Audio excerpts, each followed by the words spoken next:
aujourd'hui, je viens vous parler des 5 blessures de l'âme de Lise Bourbeau. En fait, tout d'abord, je vous remercie pour votre soutien, pour vos lectures, pour vos retours, pour votre confiance, parce que vous êtes de plus en plus nombreux à me suivre et vraiment, ça me fait plaisir, ça me touche. Donc, je suis là aujourd'hui pour vous parler donc, des 5 blessures de l'âme qui ont été identifiées, expliquées, racontées par Lise Bourbeau. Voilà, donc ce qu'il faut savoir, c'est qu'on porte en fait toutes les blessures en nous. On les a toutes. La seule chose, c'est que suivant ce qu'on a vécu, eh bien, il y a des blessures qui sont plus ou moins digérées. Donc finalement, plutôt que de penser qu'on a effectivement telle ou telle blessure, eh bien, on va pouvoir aussi l'identifier par rapport à la réaction qu'on a face à ces situations. Par exemple, tout simplement, c'est dans la réponse, dans la réaction, si elle est comment dire, inadaptée ou vraiment trop grande par rapport à ce qui s'est passé, alors on peut se dire que oui, on est dans notre blessure. Et donc, suivant la réaction qu'on va avoir, on va pouvoir identifier la blessure en elle-même parce que les schémas ne sont pas tout à fait les mêmes. Alors, je vais vous parler donc de ces 5 blessures qui sont donc le rejet, l'abandon, l'humiliation, la trahison et l'injustice. Et donc, dans cette première partie, je vais vous parler du rejet. La blessure du rejet. En fait, la blessure du rejet, c'est une blessure donc émotionnelle qui a été popularisée donc encore une fois par ce livre.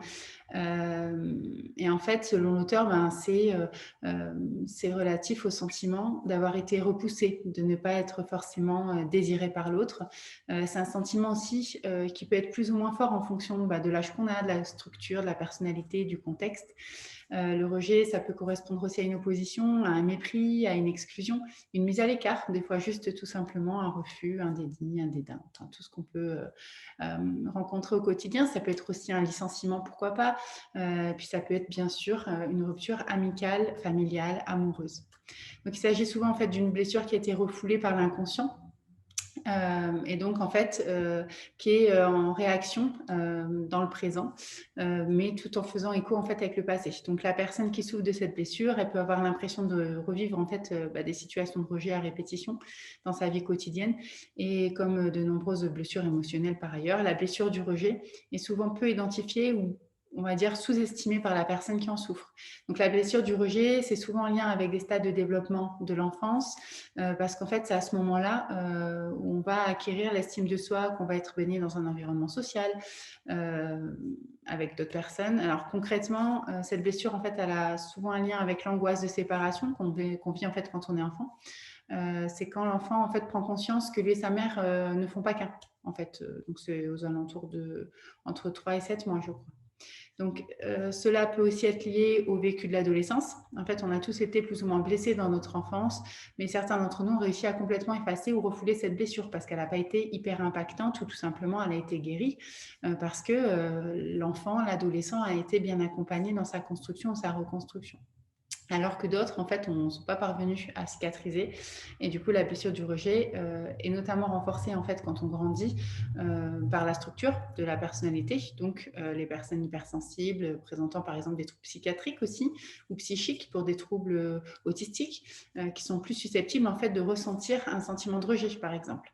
La récurrence aussi du sentiment de rejet, autrement dit, si l'impression de rejet est répétitive.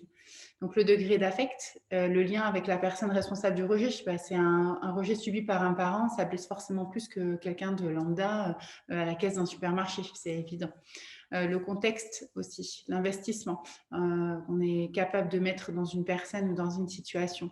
Par exemple, une personne qui s'investit beaucoup dans son travail ou dans un sport, par exemple, pourrait ressentir le rejet encore plus intensément.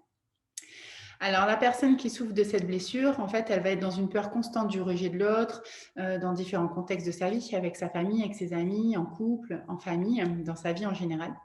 Le comportement type de cette personne va être de porter donc en fait ce qu'on appelle un masque social, donc un masque du fuyant, qui constitue en fait un mécanisme de défense. Donc la personne qui a tendance à vous fuir, c'est pas parce qu'elle veut vous faire du mal, c'est parce qu'en fait elle essaie de se défendre et c'est sa protection. Donc la personne en fait elle va préférer fuir ou se désinvestir plutôt que de risquer de subir encore un rejet ou qu'on puisse tout simplement pas l'aimer ou l'apprécier dans son intégralité. Parce qu'en fait la peur cachée c'est aussi de ne pas être aimé ou apprécié. Et comme elle n'arrive pas à s'investir, à être authentique ou à créer un lien vraiment fort, par peur de l'échec ou du rejet, elle s'en va. Voilà. Donc, c'est une personne aussi qui a une mauvaise estime de soi, forcément, et elle se remet souvent en cause, enfin même, je vais dire, en permanence, quasiment. Elle a le sentiment d'être toujours attaquée dans ses gestes, dans ses paroles, etc. Quoi qu'on va lui dire, en fait, elle va se sentir souvent attaquée. Également, c'est une personne qui peut avoir l'impression d'être facilement... Enfin, plutôt, en fait, c'est une personne qui va être facilement déstabilisée lorsque les choses ne vont pas dans son sens, ce qui peut créer aussi un trouble de l'anxiété, on va dire même généralisé, parce que ça fait paniquer, on ne contrôle pas trop. Et c'est aussi une personne qui peut penser ou croire qu'elle n'est jamais appréciée ou aimée sincèrement. On remettra toujours en cause les choses. Et du coup, ça en fait, la personne pourrait faire preuve d'actes d'auto-sabotage à cause d'une forte anticipation au risque du rejet. En fait, plus la personne va penser qu'elle va se faire rejeter, plus en fait, elle va créer cette situation où elle va se faire rejeter finalement. Donc en fait, ça entraîne aussi de l'angoisse permanente de l'abandon et c'est une peur constante de décevoir et de perdre l'amour de l'autre. Donc tout est lié, quoi. Alors, parlons solution. Comment guérir la blessure du rejet? Alors, on ne peut pas vraiment guérir une blessure du rejet, on ne peut pas l'effacer ou l'oublier. Cette blessure, elle fait partie de nous et il faudrait en fait finalement apprendre à vivre avec. C'est une certitude. Alors, l'idée même de cicatriser pour s'épanouir, oui, voire même d'en faire une force et pourquoi pas une marque positive de ce qui a pu se passer. Mais on peut pas continuer de vivre avec une plaie béante qui pourrit notre quotidien et pour le coup qui pourrit aussi le quotidien des gens qui nous entourent. Donc la cicatrisation, en fait, elle va consister à apprendre à plus réagir de façon excessive. C'est ce que je disais tout à l'heure parce qu'on peut tous se sentir un peu plus ou moins rejeté dans la vie de tous les jours, mais dès lors qu'on est en fait sur une réaction excessive, alors c'est qu'on est dans la blessure. Donc si on se voit réagir de façon excessive et inadaptée à cette blessure, on a quelques pistes. Alors, piste 1, en prendre conscience et l'accepter. Bien évidemment, pour lever le mécanisme de défense, de déni même, et de refoulement de la blessure, il va falloir oser en parler avec ou plusieurs proches. Et si on en a la force, pourquoi pas aller voir un thérapeute ou faire ce qu'on veut, hein, même ne serait-ce que de faire, pourquoi pas, des lettres à soi. En tout cas, le sortir, le dire, le verbaliser, le formuler. Et pour ça, il faut juste trouver un peu l'impulsion de le faire. 2, faire un travail d'introspection pour comprendre l'origine et le sens de cette blessure, en restant en fait le plus objectif possible aussi sur son vécu, en accueillant en fait aussi toutes les émotions, qu'elles soient positives, négatives, tout ce qui a pu être environnemental à cette situation. Et pour cela, en fait, il peut être intéressant soit de décrire et essayer d'analyser ses rêves, ses cauchemars et tout ça. De procéder aussi à un travail d'écriture, c'est ce que je venais juste de vous dire finalement, c'était d'écrire aussi sur son histoire de vie. Ça ne sert à rien de remonter trop, mais effectivement d'aller chercher tous les éléments qui ont pu créer cette situation. Prendre aussi le temps d'analyser ses ressentis, ses souvenirs, son roman familial, les informations qui ont été transmises par papy, mamie, tonton, tata. Oser en parler, donc avec des personnes concernées, c'est ce que je vous disais tout à l'heure aussi, par ce sentiment de rejet, soit en parlant de vive voix, soit en écrivant une lettre, donc soit à soi, soit aux autres. Bon, bien sûr, suivant ce qu'on met dedans, on ne la donne pas forcément, mais par contre, on ne la relit pas. Ensuite, ça va être aussi d'écouter son corps, d'analyser aussi ce qu'on ressent, que ce soit moralement, physiquement, parce que si on n'écoute pas de toute façon ce qu'on vit moralement, finalement, on va le vivre dans le physique aussi. Hein. Ce qu'on ne fait pas dans la douceur, on le vivra dans la violence. Mais tout ce qu'on a à vivre, on le vivra de toute façon. À soi de décider si on veut que ça se passe le plus sereinement possible. Donc, observer, ressentir, analyser ce qui se passe dans son corps, mais aussi ses pensées, ses émotions, son comportement, pour être vraiment capable de prendre du recul. Prendre en compte l'importance de la psychosomatique. Donc finalement, qu'est-ce que je refoule? Pourquoi j'ai mal au genou? Pourquoi j'ai ci? Pourquoi j'ai ça? Qu'est-ce que ça veut dire? Qu'est-ce que ça manifeste? Qu'est-ce que mon corps veut me dire? Et puis, évidemment, se faire aider, accompagner, pourquoi pas, par des experts corporels. Vous avez les sophrologues, vous avez les ostéopathes, les psychomotriciens, les réflexologues, l'acupuncteur, la méditation, le yoga, l'hypnose. Enfin, en termes de thérapie corporelle, vous en avez des tas.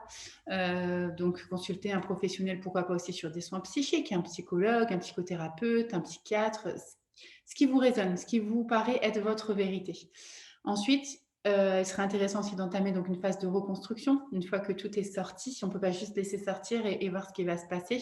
Quand on a été faire les courses, on ne laisse pas les courses sur la table. On les met dans le frigo, ensuite on se réorganise.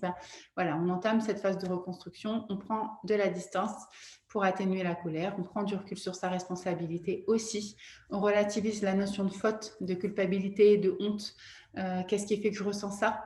Qu'est-ce qui domine le plus en fait dans mon ressenti aussi, pour les autres, pour moi? Est-ce que je peux le quantifier? Pourquoi est-ce que je suis convaincue finalement aussi d'être responsable? Voilà, tout ça. Qu'est-ce qui a généré cette situation? Qui est impliqué? Voilà, de revoir un peu tout ce schéma. Quel type de punition aussi on s'est infligé pendant ce laps de temps, depuis qu'on va pas bien, depuis qu'on a subi cette blessure et qu'on a l'impression de répéter, répéter, répéter. Avez-vous aussi déjà pensé peut-être à la mort, à vos propres morts, à vous suicider? Voilà, c'est plein de choses qui sont à prendre en compte aussi pour votre reconstruction, pour comprendre jusqu'à où vous avez été et surtout jusqu'à où vous ne voulez plus aller. Et ensuite, une fois que vous aurez travaillé sur tout ça, ça va être de retrouver confiance en vous pour vous sentir mieux dans votre corps, dans votre tête. Ça va aussi passer par le fait de prendre du temps pour soi, oser dire non ou stop quand vous n'êtes pas d'accord. S'affranchir aussi du regard des autres autant que possible, bien sûr. Faire du tri dans ses relations, prendre des distances, pourquoi pas aussi avec les personnes qui nous paraissent être des relations toxiques, qui vont pour le coup, du coup, alimenter cette blessure. S'auto-complimenter au quotidien, c'est souvent que je donne l'exercice le matin de voilà, se dire bonjour devant la glace, se sourire et se faire 1, 2, 3 compliments. Au début, ça fait rire, parfois ça ennuie, mais au fur et à mesure, on le dit et on le reçoit et ça fait du bien. Ça travaille sur la confiance en soi. Voilà, donc ça va être aussi, pourquoi pas, de se remettre aussi un maximum en valeur, de travailler son affirmation de soi, de se challenger, pourquoi pas, en se mettant des petits défis au quotidien, se valoriser et valoriser aussi ses réussites. Parce que finalement, même petite, on réussit tous les jours quelque chose. Voilà. Donc, j'en ai fini pour la blessure du rejet. Je vous souhaite en tout cas une belle reconstruction, une belle analyse. Et puis, je vous dis à très bientôt.